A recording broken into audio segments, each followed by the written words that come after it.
मत्ती जो है वो एक यूनिक कैरेक्टर है। पहला अध्याय न्यू टेस्टमेंट में वो एक टैक्स कलेक्टर है। उसके अलावा वो ज्यूज के लिए, यहूदियों के लिए कुछ स्पेशली लिख रहे हैं वो।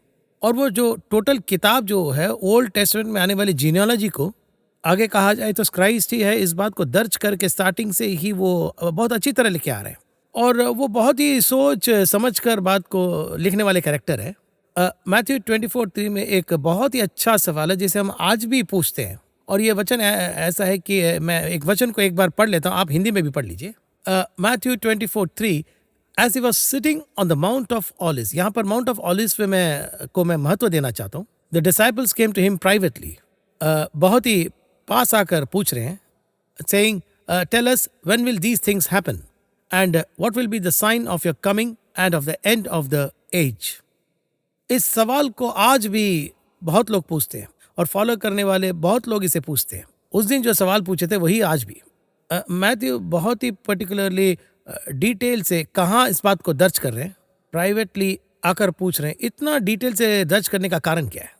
हमारे लिए चाहे ये पुराना नियम हो या फिर नया नियम हो, ये तो सब तो पाठ हैं जी। सिखाने के लिए। इन पाठ को हम कुछ को बड़े रूप में लेते हैं तो कुछ को छोटे रूप में लेते हैं, है ना?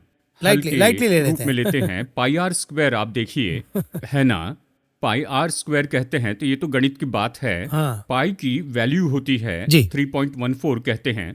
ये जो वैल्यू है, ये वैल्यू कैसे आई, इसकी गहराई में जा सकते हैं, जी हाँ, स्टडी कर सकते हैं। स्टडी कर सकते हैं। a प्लस बी का होल स्क्वायर, ए स्क्वायर प्लस बी स्क्वायर, इस तरह आगे बढ़ते जी हैं। हाँ, और बाय हार्ट भी कर सकते पूरा हैं, रट सकते हैं, समझे बिना भी बाय हार्ट कर जी, सकते यही हैं। कह रहा हूँ एग्जैक्टली। कुछ भी समझे बिना मार्क्स पाने के लिए इनकी जरूरत है। जी हाँ, मगअप कर लेते मगअप हैं। करके पास हो सकते हैं।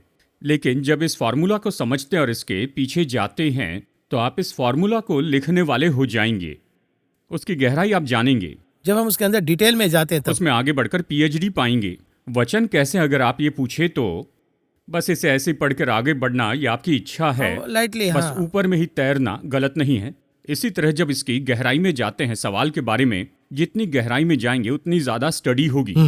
और ये स्टडी आपके अंदर किसी विषय को उंडेलेगी, रेडी करता है। तैयार करेगी। अगर ऐसा करेंगे तो ऐसा ही आप पाएंगे। और यही तो इसका अर्थ है फाइनल टेक अवे, आपके शब्दों में टेक अवे। जी। अब इससे ही आप ले लीजिए, जैतून के पहाड़ पर हमने चर्चा की है, जी। इस पर हमने बात जी की है। और वो लोकेशन को बहुत अच्छी तरह दर्ज कर जी रहे हैं, हाँ, इसीलिए जैतून के पहाड़ पर हमने डिटेल में चर्चा जी। की है।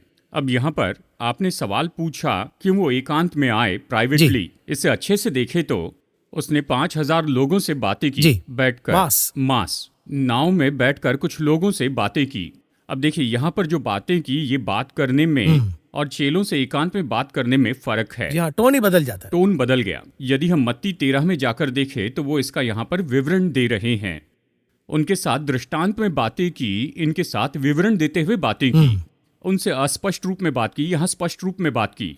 इसका अर्थ क्या है पूछे तो, जो भी ऐसे एकांत में आता है, बैठकर परमेश्वर से पूछता है, तो उसे आने वाली बातें और भेद की बातें प्रभु बताते हैं। तो फिर वहां पर अकेलापन आ रहा है। हाँ, तो चेलों ने एकांत में उसके पास आकर कहा, ये तो प्राइवेटली है। जी हाँ, इसी सीक्रेट को हमने पिछले एपिसोड में देखा है। जो एकांत में उसके साथ बैठते हैं वही आने वाली बातें जानते हैं। ओके। पतमोस टापू पर यूहन्ना एकांत में था, कहा मैं तुम्हें होने वाली बातें बताता हूँ। एक मास्टर प्लान को ही दे दिया। जी, यहीं पर तो ये सबसे महत्वपूर्ण फॉर्मूला दिया है। चेले तो एकांत में आकर उससे पूछते हैं। वो तो पहाड़ पर बैठे थे, जैतून के पहाड़ पर बैठे थे। जी हाँ, माउंटेन। हाँ, पहाड़ पर जाने का ये अनुभव है, यानी आत्मिक जीवन में थोड़ा ऊपर जाना है। जब एकांत में प्रभु के साथ में बैठकर उससे कुछ विषय पूछते हैं तो परमेश्वर होने वाली बातें बताएंगे।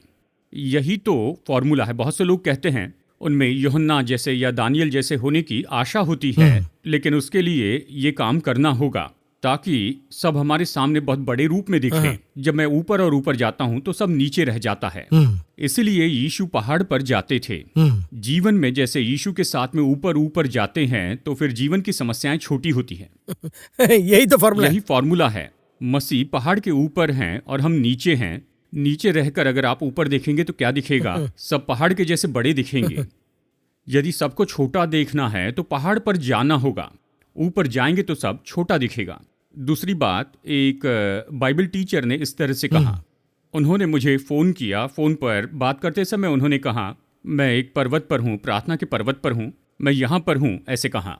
इस तरह से वो बहुत खुश थे। सुनिए पास्टर, मैं सब छोड़कर आया हूँ, थोड़ा समय प्रभु के साथ बैठेंगे तो जानेंगे। आप घर में क्यों नहीं बैठे? मुझे घर में कहाँ बैठने को दिया जाता। तो फिर आप किसके साथ में आए हैं? मैं बेटे को लेकर यहाँ आया। केवल उसे ही क्यों लाए? वो भी यही तो कह रहा है। कहा मैं अलग से बैठकर प्रार्थना करूंगा। ये एकांत में परमेश्वर से प्रार्थना करना ये बहुत बड़ी आशीष है। बहुत से लोग ऐसे एकांत में जाकर मधुर अनुभव पाते हैं। निश्चय एकांत में लाभ मिलेंगे जब प्रभु के साथ होंगे। वो तो बहुत ही खुश थे और वहां पर उन्हें बहुत से प्रकाशन मिले। इसी तरह होने वाली बातें जानते हैं, तो इसीलिए वो प्राइवेटली बहुत महत्वपूर्ण है। देखिए, हम तो बहुत ही मैकेनिकल संसार में हैं, बहुत बिजी संसार में हैं। ऐसे संसार में परमेश्वर को कुछ समय देकर उसके साथ बैठने का अनुभव पाना चाहिए। बस आधा घंटा या 1 घंटा, मैं सुबह का समय कह रहा हूँ, फॉर्मूला के बारे में कह रहा हूँ, क्योंकि ऐसा जाकर यानी बाहर जाकर आएंगे तो थक जाएंगे, मेंटली फिजिकली थक जाएंगे। संसार हमें थका देता है, यानी बाहर जाने के पहले ही सुबह के समय आधा घंटा 1 घंटा प्रभु की उपस्थिति में बैठेंगे तो उस दिन की सारी चुनौतियों का सामना करने के लिए प्रभु हमें बल देते हैं। और यही तो सक्सेसफुल फॉर्मूला है। ठीक है, देखिए जैसे यहाँ पर कहता है वचन 3 में, है ना, तीसरा। जी हाँ, तेरे आने का ये सवाल बहुत महत्वपूर्ण है। और ये बातें कब होगी, इसके पहले बहुत सी बातें बताई गई हैं। यहाँ पत्थर पर पत्थर न छूटेगा जो ढाया न जाएगा, ये सब कहा। बताने पर सामान्य रूप में पूछते हैं कि ये सब कब होगा, तेरे आने का और जगत के अंत का क्या चिन्ह होगा। अब देखिए यहाँ पर 3 सवाल हैं। ये कब होगा, तू कब आएगा, तीसरा है जगत का अंत कब होगा। इस तरह ये तो तीनों साधारण सवाल नहीं है। इस पूरे अध्याय में इसका जवाब दिया है। ये सवाल पूछने के कारण ही हम ये सब बात कर रहे हैं। इस सवाल के कारण ही मैं बहुत से संदेश दे पाया। यदि ये सवाल ही नहीं होता कई साल तक, नहीं तो हम इसका जवाब नहीं जानते।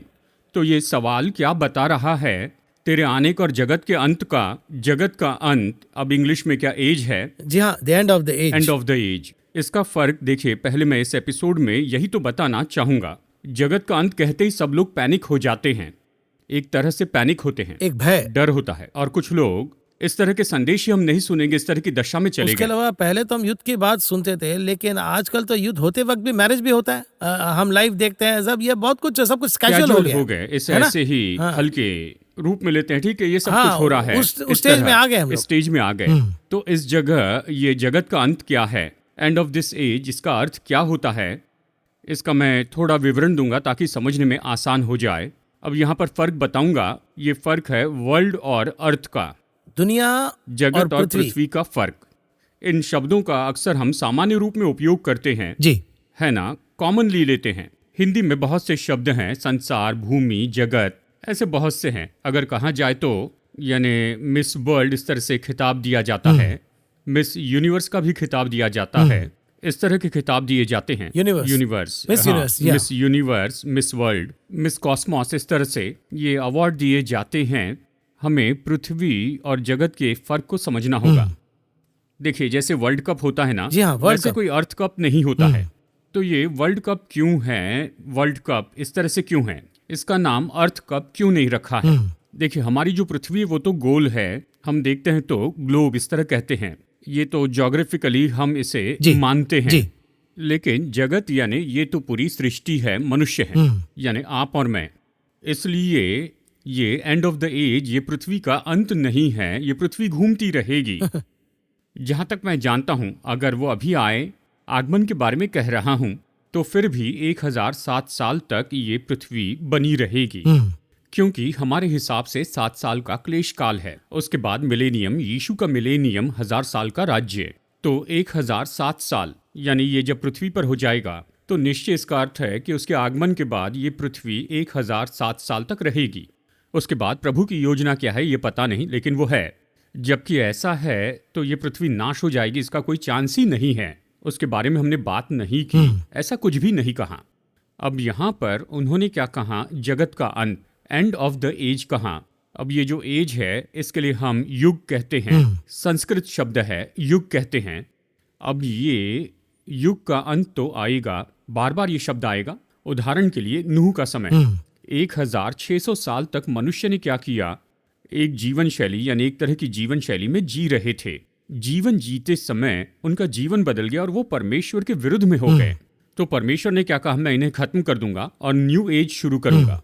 न्यू एज, उसे खत्म करके जल प्रलय के बाद जो शुरुआत की वही तो नई शुरुआत है। मुझे पता नहीं कि आपने कभी उत्पत्ति में इस बात पर गौर किया।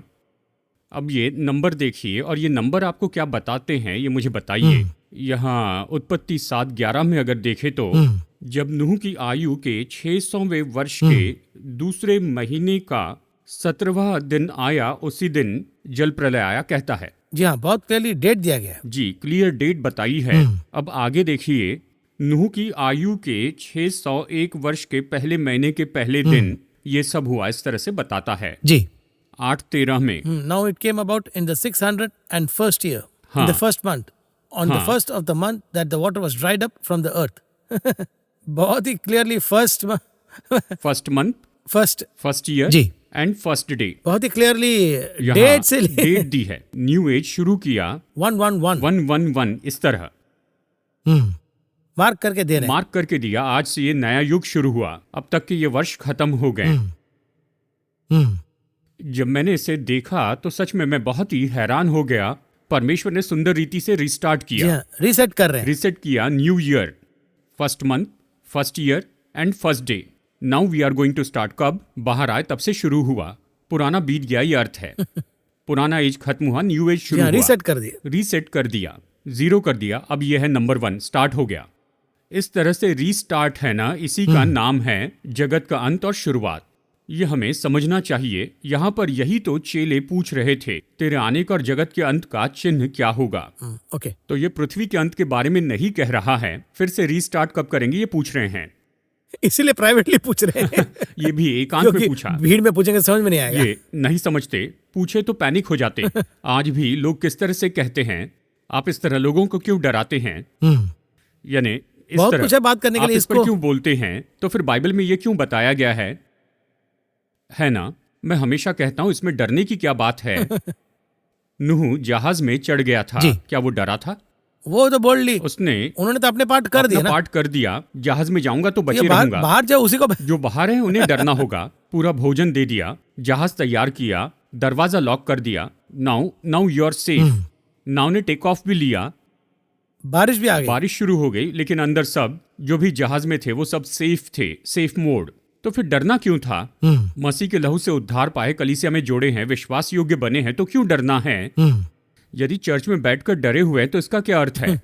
आप जहाज में नहीं होंगे, यही इसका अर्थ है। जी हाँ, वो घर के अंदर ही वो कॉइन मिसिंग हो गया ना, यही बात है, सेम एग्जैक्टली, है ना। यानी चर्च में खो गए हैं। तो हम लोग डर रहे हैं और ये चीज अंदर ही खो जा रहे हैं, मतलब कहीं ना कहीं कुछ मिस हो रहा है। कुछ तो मिस है, इसके लिए वो तैयार नहीं है, यही अर्थ है।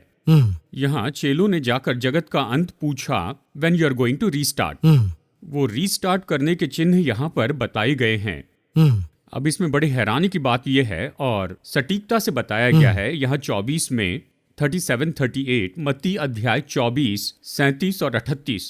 37 में क्या कहता है? For the coming of the son of man will be just like the days of नोआ।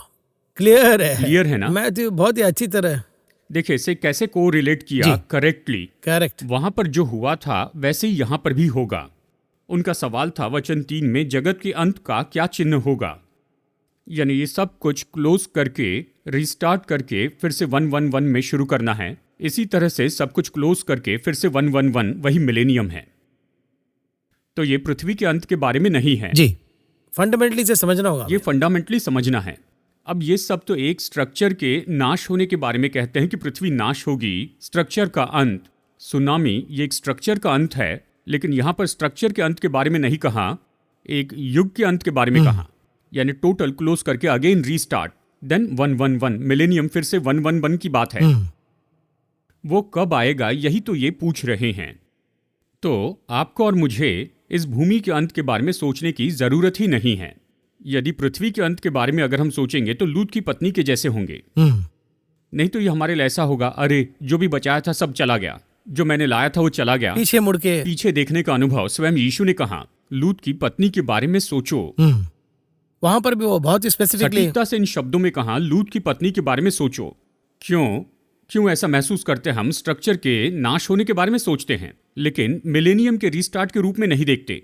आगे कहा जाए तो हमने इतने मेहनत से ये सब बनाए हैं और ये सब छोड़कर जा रहे हैं। इस तरह के एक थिंकिंग ही लोथ की पत्नी को एक पीछे मुड़ने का एक आप लोग इतने मेहनत किए, इतने काम किए हैं, ऐसा एक कॉमन देखिए, एक सोच है। सामान्य रूप में तो वो मेहनत ही वो अपनी तरह खींच रहा है ना। जी हाँ, ये तो सामान्य रूप में जो वर्ल्डली या सांसारिक मनुष्य है आमतौर पर थिंकिंग यही सोचता है। हार्डवर्क करना तो अच्छी बात है, हार्डवर्क कीजिए, बचत कीजिए, सब ठीक है। देखिए, एक दिन अचानक इसराइल में अनाउंसमेंट किया गाजा के लोगों के लिए, you have only 24 hours time, 24 hours या 12 आवर्स दिए थे। यू हैव टू, यानी गाजा से सबको निकलना है, तुम सीमाओं के बाहर चले जाओ, हम इसे क्लियर करेंगे। इस तरह से उनके लिए अनाउंस कर रहे हैं। हाँ जी, अनाउंसमेंट। ऐसे 12 घंटे 24 घंटे के समय में हम क्या लेकर जाएंगे? क्या लेके जाए बे, वो बेसिक बस वही लेके जाना और क्या। अगर आप उन सारे वीडियोस जी। को देखेंगे तो बेसिक नीड जो जी। भी उठाकर सिर पर रख सकते थे वो लेकर बाकी गए। सब छोड़ के जाना बस, यहाँ पर घर के कागजात हैं, या किसी को पैसे उधार दिए थे वापस आकर उससे लेने के लिए, या मैंने अभी अभी वॉशिंग मशीन खरीदी है, या मैंने वैक्यूम क्लीनर खरीदा है, क्या वो ये सब लेकर जा सके? हमारे पास एक टीवी भी है। हाँ, 60 इंच 50 इंच उसे छोड़कर नहीं जा सकते। उसे उठाकर ले जा सकते हैं? नहीं जी। मैंने वो वीडियो देखे हैं, वो लोग तो केवल बेसिक चीजें ही, और पहनने के लिए कपड़े, कल जो चीजों की जरूरत है, हाँ, अलमारी के सारे कपड़े लेकर नहीं गए। नहीं, अगले दिन के लिए कपड़े, बच्चों की जरूरी चीजें, दूध और वो भी पाउडर, कितना लेके जा सकते हैं। सिर पर जितना वजन उठा सकते केवल उतना ही, ऐसे उठाकर चले गए। इसी तरह से जब मसीहा आएंगे तो हम विश्वासी लोग चले जाएंगे। इस तरह से जाने के लिए तैयार रहना है। वो लोग तो तैयार नहीं थे, अचानक अनाउंस किया तो उन लोगों ने जो हो सका वो सब लेकर गए। उसके लिए उन्हें 10 या 12 घंटे का समय दिया जी। था। हमारे लिए 1 सेकंड का समय है, तो कैसे जाएंगे? तो हमें उतना प्रिपेयर्ड होना होगा। हाँ, इसलिए लेकर जाने के लिए कुछ नहीं है, पीछे मुड़कर देखने के लिए कुछ भी नहीं है। ये जो स्ट्रक्चर है बदल जाएगा, सीमाएं बदलेगी, सब कुछ बदल जाएगा। कहा जाए तो पवित्रता से अगर हम उस लाइन में नहीं रहेंगे तो वो रिस्की है। देखिए, गौर से सुनिए। अब हम ये कहते हैं यीशु मसीह के आने के समय में बिल्कुल नूह के समय के जैसे बड़े काम होंगे, सारी सीमाएं बदलेगी। ये हम नहीं कर रहे, बाइबल ये कहती है। मैथ्यू कह रहे हैं। जी हाँ, वो ये कहते हैं कि ये सब नहीं होगा। साइंस क्या कहता है? ये जो पृथ्वी है इसकी रचना के समय के स्ट्रक्चर में नहीं है, ये बदल गई है, टापू बदल गए हैं, समुंदर के पानी ने सीमा पार कर ली है, और टेम्परेचर बढ़ गया है। अफ्रीका 2 महाद्वीपों में बटेगा। पहले के महाद्वीप तो पानी के नीचे ऐसे डूब गए हैं। तो जब हम कहते हैं कि ऐसा कुछ हुआ और ऐसा कुछ होने वाला है, अब ऐसे सारे सबूत होते हुए भी वो कहते हैं कि ऐसा नहीं होगा। देखिए, सारे सबूत हैं। अब इन सारे सबूतों को देखते हुए हमें क्या करना चाहिए? यीशु ने कहा है कि उसका आगमन इस तरह से होगा, नूह के समय के जैसे होगा, और फिर से ये रिसाइकल होगा, रिशेड्यूल होने वाला है, और मिलेनियम शुरू होने वाला है। उसके बारे में चिन्ह हमें यहाँ पर बताए गए हैं। इसी बात को लोग कहते हैं क्या कि आप डरा रहे हैं। हाँ, वो यही तो सोच रहे हैं, क्योंकि क्या है, इसमें देखिए, एक्चुअली डरने की कोई बात नहीं, ये तो हमारी प्रिपरेशन है। मुझे लगता है कि ये गलत समझ रहे हैं ऐसा। यानी देखिए, मैं फिर से इसराइल के गाजा के बारे में कहूँगा। उन्होंने अनाउंसमेंट की थी, अभी तुम सब लोग यहाँ से हटकर विदेश में चले जाओ, इस तरह कहा। ठीक है, इसराइल के नजरिए से ये चेतावनी है, तुम चले जाओ, ऐसे कहा। कोई लॉस नहीं होना चाहिए, लाइफ लॉस नहीं होना चाहिए। हाँ, अब ये तो दूसरे देशों के लिए गलत था, ऐसा नहीं होना चाहिए, ऐसे उन्होंने कहा। लेकिन वहां पर जो लोग थे उनके लिए ये क्या था? डर था। क्या होगा, कब होगा, ये डर था। इसी तरह के नजरिए में ये लोग हैं। विश्वासी लोग कौन से नजरिए में हैं? स्वर्गीय शासन हमें उठाकर ले जाएगा। जब उठा ले जाएगा तो हमें कैसे जाना है? खुशी से जाना चाहिए ना, लेकिन हम डर में बैठे हैं। तो उस जगह के बारे में जानने के लिए इतनी सारी बातें, अगर पता चल जाए कि हम कहाँ जा रहे हैं तो डरने की कोई बात नहीं, हम फ्री रह सकते हैं। हम इससे भी बेहतर जगह पर जा रहे हैं। वो पीस ऑफ माइंड आ जाएगा। वो पीस ऑफ माइंड आता है। वो क्यों पीछे मुड़कर देखते हैं? हम जहाँ जा रहे हैं उससे ज्यादा मूल्यवान इसे समझते हैं। एक ह्यूमन एलिमेंट है ये है। लेकिन पौलुस कहता है मेरे लिए वहां पर कुछ रखा गया, इसलिए ऊपर देखता है। वो क्लियर है, बिल्कुल क्लियर है। नहीं, पर मूसा भी, उसकी आंखें फल पानी की ओर लगी थी। अब्राहम, उसने कहा, वो स्थिर नींव वाले नगर की बाट जोहता था जिसका रचने वाला और बनाने वाला परमेश्वर है। डायमेंशन ही कुछ अलग है। जी, डायमेंशन, थिंकिंग कुछ अलग है। वो यही सोचते थे कि आने वाली जो बात है वो तो द बेस्ट है। यहाँ वचन में ऐसे दिया है, उस स्थिर नींव वाले नगर की बाट जोहता था जिसका रचने वाला और बनाने वाला परमेश्वर है। यह हम पृथ्वी पर परदेसी और बाहरी हैं, स्ट्रेंजर, फॉरेनर। इस तरह रहा, बंजारे जैसे, इस तरह जिया। वो इसे इस तरह से क्यों देख रहे थे? मैं इससे भी बेहतर को देख रहा हूं, यही अर्थ है। उसे देखने पर ही इसे भूल सकते हैं। तो हम वहां जा रहे हो, वो यहाँ से एक स्तर ऊपर है, ये थिंकिंग आ जाए तो हमको एक स्टेप आगे। इसका मतलब है हम उसके लिए जी तैयार हाँ, हैं। यदि हम उसे देखने लगेंगे तो इसे देखेंगे ही नहीं। जी हाँ, पहाड़ की तरफ जाना। जी हाँ। देखिए, एक बार कोई विदेश से यहाँ पर आया। यहाँ पर आकर क्या कहने लगे, वहाँ हमारी ज़मीन है, घर है, ये सब है। यहाँ आकर एक हफ्ता हो गया तो यहाँ रहना नहीं चाहते थे। सेट नहीं हुआ। सेट नहीं हुए। उन्होंने कहा वहाँ की हवा साफ है, वहाँ का पानी बहुत अच्छा है, हमारे वहाँ कोई ट्रैफिक नहीं है, सब अच्छे से बनाया गया। इस तरह से वो कहने लगे। वो इसी शहर के हैं, जी हाँ, यहीं पले बड़े हैं। यहीं पर पले बढ़े। विदेश में जाकर देखा तो ये फर्क पता चला। यहाँ की परंपरा पसंद है, सब पसंद है। यहीं की लड़की से शादी की, यहीं जन्मे, यहीं की लड़की से शादी की और दोनों वहां पर जाकर बस गए। ये ऐसा क्यों है? क्योंकि यहाँ पर का ये जो भी क्लाइमेट है या फिर यहाँ पर का ये इंफ्रास्ट्रक्चर उसमें सेट नहीं हो रहा है, क्योंकि इससे बेहतर देखा है। यहाँ से अच्छा क्लाइमेट, यहाँ से अच्छा भोजन, अच्छी नौकरी, अच्छी कमाई, ये सब देखा है। वो यहाँ पर आते जाते रहते हैं, पर वहीं पर रहते हैं। मैं वापस नहीं आऊंगा, ये उनके माइंडसेट में है। बहुत ही क्लियर है। देखिए, इसी तरह से अगर हम स्वर्ग को देखेंगे, स्वर्ग का स्वाद लेंगे, तो यहाँ पर जो भी करेंगे वो हमें पसंद नहीं आएगा। इसे मुड़कर नहीं देखेंगे। अगर मुड़कर देखते हैं तो उन्होंने स्वर्ग को नहीं देखा, उन्होंने स्वर्ग का स्वाद ही नहीं लिया। यही अर्थ है, यही कॉन्सेप्ट है। तो ये जो सवाल है, तीन सवाल एज के अंत होने का इस तरह से कहा, इसके बारे में मत डरिए। अब यहाँ क्या खत्म होने वाला है? ये पृथ्वी नाश होने वाली नहीं है। एक एज बदलने वाला है, एक युग जाकर दूसरा युग आने वाला है। वो युग इससे भी बेहतर युग है, जहाँ पर यीशु राजा होंगे, 1000 साल का राज्य होगा। इसके बारे में यशा में है। इस तरह से यहाँ अध्याय 11 में है कि उनका विरोधी कोई नहीं होगा, या 100 साल की उम्र में जो मरेगा उसे बालक समझा जाएगा। और इसी तरह से उनका कोई भी विरोधी नहीं होगा, मेमना सिंह के साथ बैठेगा। इस तरह है। न्यू मिलेनियम, न्यू वर्ल्ड, उसे महसूस करने के लिए यहाँ पर यह बताया गया है। इस तरह जब इसका अध्ययन करेंगे तो हमारा ध्यान इन सब बातों पर नहीं होगा, वहां पर होगा। यही सवाल था, इस जगत के अंत का चिन्ह क्या होगा? तो जब यहाँ पर कहा है कि जगत का अंत होगा और ये पृथ्वी नाश होगी, ओ मैं मरने वाला हूँ, ये अलग बात है। मैं तो कुछ और हासिल करूंगा। देखिए, कई बार जब हम स्कूल में पढ़ते थे, हमारी टीचर ने हमें सिखाया होगा, वो टीचर हमें बहुत पसंद होती है। लेकिन जब हायर सेकेंडरी में जाते हैं तो वो टीचर नहीं होती। शुरू में हमें उनकी कमी महसूस होती है, वो टीचर नहीं है, वो बहुत अच्छी थी। देखिए, इस तरह से यहाँ पर आगे पढ़ते चले जाएंगे तो उस टीचर के बारे में केवल एक विचार होगा, पर ये नहीं सोचेंगे कि मैं पीछे चले जाऊं। इसी तरह से स्वर्ग के बारे में एक विचार है, ये युग खत्म होगा, ये तो खत्म हो जाएगा। और वो यही पूछ रहे थे कि जगत के अंत का चिन्ह क्या होगा, चिन्ह क्या है? आने वाला मिलेनियम, ये तो खत्म हो जाएगा, इस तरह का चिन्ह उन्होंने पूछा।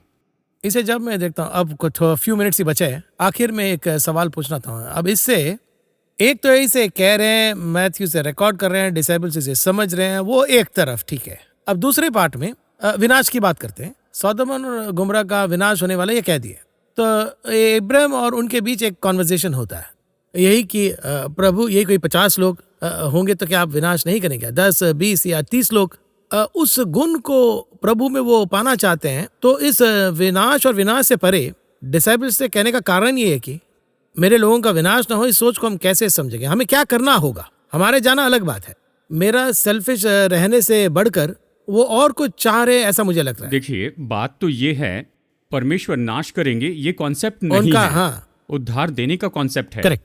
लेकिन उद्धार देने के लिए वो किस तरह का उपयोग कर रहे हैं कि देखो, विनाश होने वाला है, तुम्हें बचना होगा। हाँ। बचाने के लिए, यानी हमें बचाने के लिए वो बिल्कुल तैयार हैं। उदाहरण के लिए, योना के समय के जो लोग हैं, निनवे के, उनके पाप बहुत बढ़ गए थे। हाँ। तो सब खत्म कर दूंगा कहाँ? कह दिए। जी हाँ, जब इसने जाकर उन्हें बताया तो एक मौका दिया। बदल रहे ना? हाँ, योना का नजरिया क्या था? मैंने बता दिया ये मर जाएंगे। प्रभु का नजरिया था कि मैंने इन्हें बताया ये बदल जाएंगे।